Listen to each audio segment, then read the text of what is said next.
If you're looking for a reliable operating system that allows you to work and play without the constant interruptions of malware, ads, and crashes, Zorin OS might be your answer.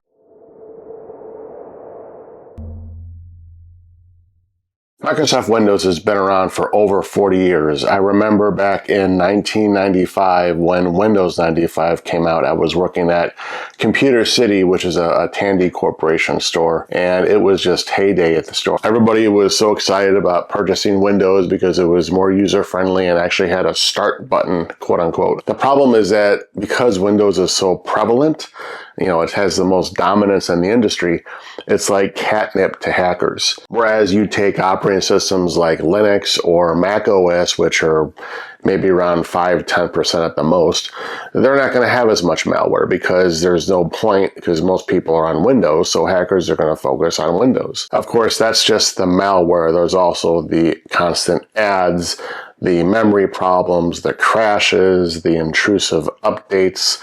That's why we're talking about things like Zorin OS, because they don't have as many of those challenges. Zorin OS is much less resource hungry than Windows. In other words, it doesn't need as much RAM or hard drive space or computing power as Windows does, depending on what you're using it, of course.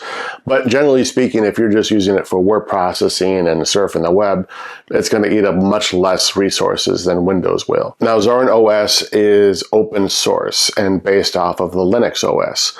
Open source means that the software is available for modification and redistribution. The benefits of this is that the software can evolve and improve more organically with the needs and benefits of the community and user base versus just the whims of a corporation. Now, the challenge with Linux is the learning curve. A lot of times the interface can look archaic, it can look difficult to learn, it has the weird terminal.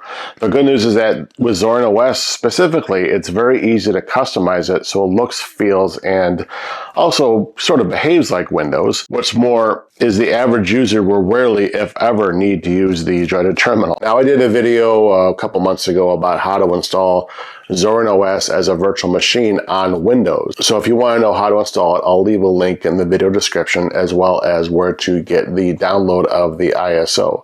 So I happen to have Zorin OS installed on a virtual machine.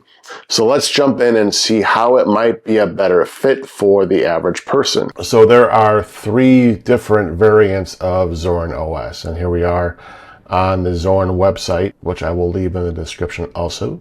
There is the Pro version, which is a paid version, which we will talk about a little bit later. But I am using the Zorin Core, the free one.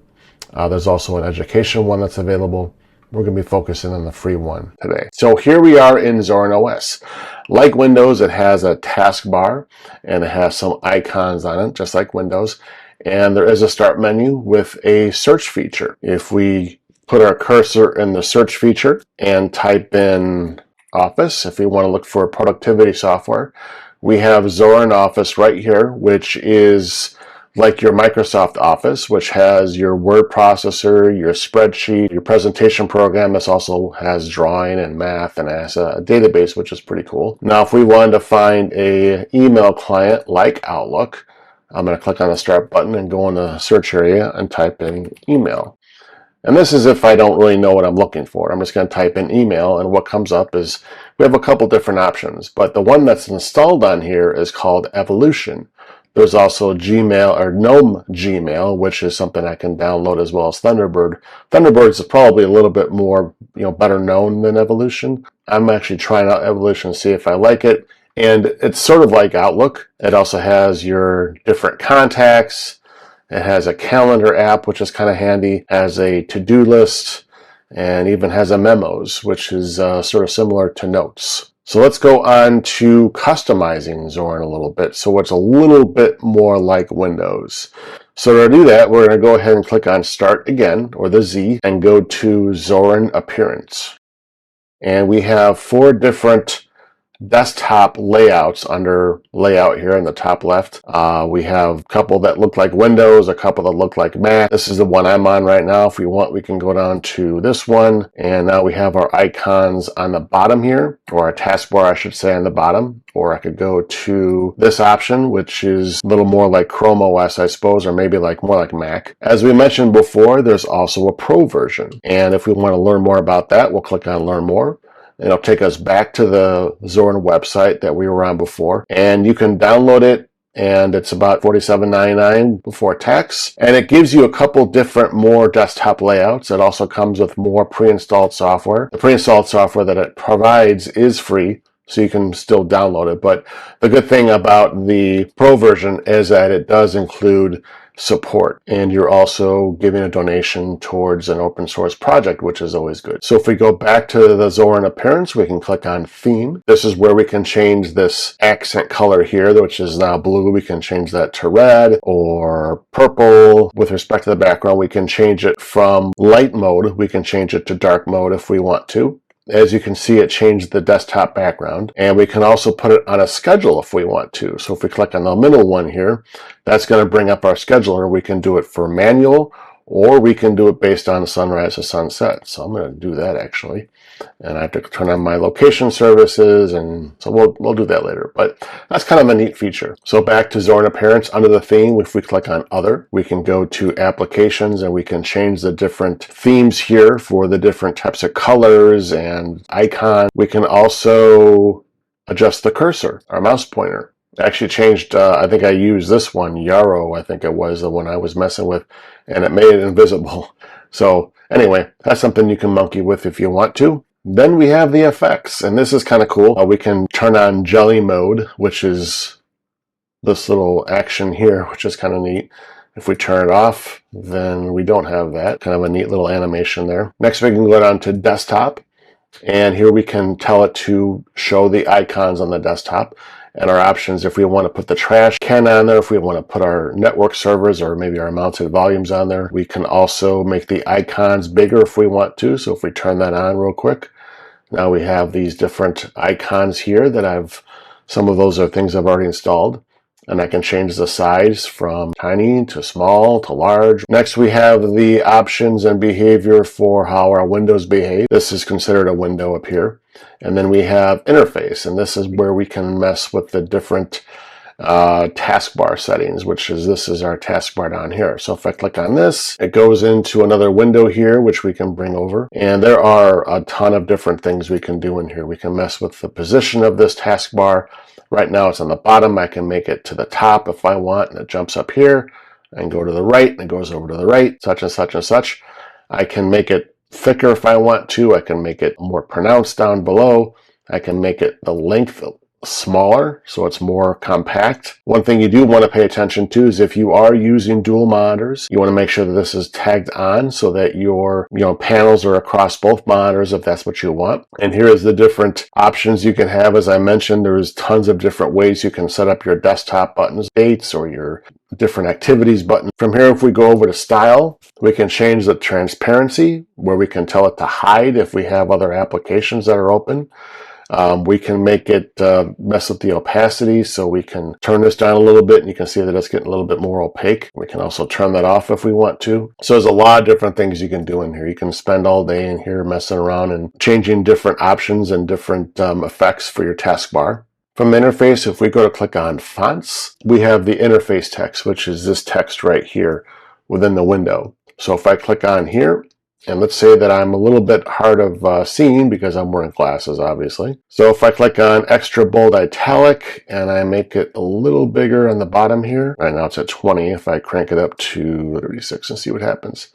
Click on select, makes a big difference. So now let's go ahead and put some commonly used applications on the desktop and the taskbar like we can do in Windows. So if I go click on start and go into the office, I want to put my writer on my taskbar. So I'm going to go ahead and hover over it with my mouse, click on the right click button, and then add the desktop. And then I'm going to right click on it and go to add to dash, which is the toolbar. Okay, now that's on the toolbar. Now it's not on the desktop because I don't have it turned on. So let's go back to appearance. and go to desktop and then show all icons on desktop. And there's our writer right there. If we want to go back in, and let's say that we want to put a utility on there like calculator, let's right click and click on add to desktop. And there's our calculator. And with also right click, we can go to change background.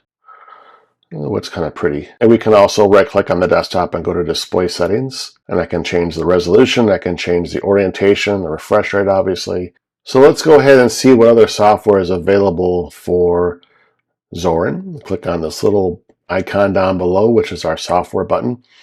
And we can look at what software is available. We can also go ahead and look at updates for our OS as well as other software. And it looks like we're up to date. Go back to Explore. So we have a couple different options. We can sort of peruse what's available under the editor's choice, or we can go under socialize, and we have Microsoft Edge for Windows if you're into that. And we have Thin Link Client, which is a very handy tool for doing a type of remote desktop work. So if you're doing a type of Zorin OS on a virtual machine and you want to access it with a Windows machine, you install Thin Client on Zorin OS here, and then you can open up the client in a web browser through Windows. So you just type in the IP address and you can access the Thin Client. It's actually pretty cool. There's also Discord, which is very popular, OpenVPN. If you're a gamer, let's go ahead and click on play here.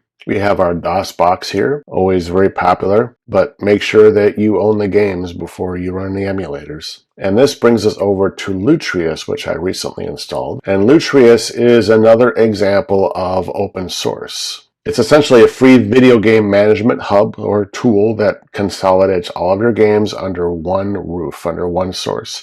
And as you can see, I have a couple different sources from GOG or Good Old Games, as well as Steam.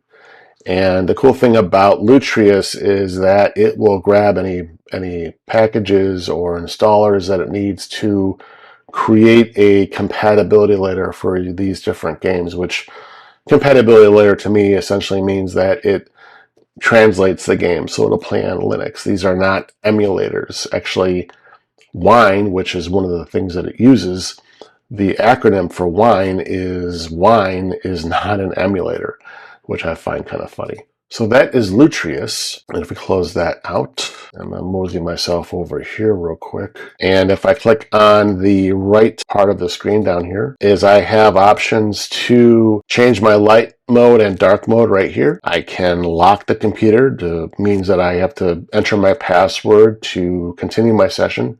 I can click on the power button here to restart, suspend, or I can click on this little nifty camera icon and I can bring up the screen capture tool, which is kind of neat. I can also control the volume. And one thing I did not know about Zorin OS, if you click on here, you can put on a do not disturb so that you are not interrupted by notifications. So today we looked at a couple different ways you can utilize Zorin OS in place of Windows. We looked at different applications, we looked at the productivity software, we looked at the games, we looked at how to customize the desktop, the toolbar. But Zorin isn't the only one that's available if you're looking for a change.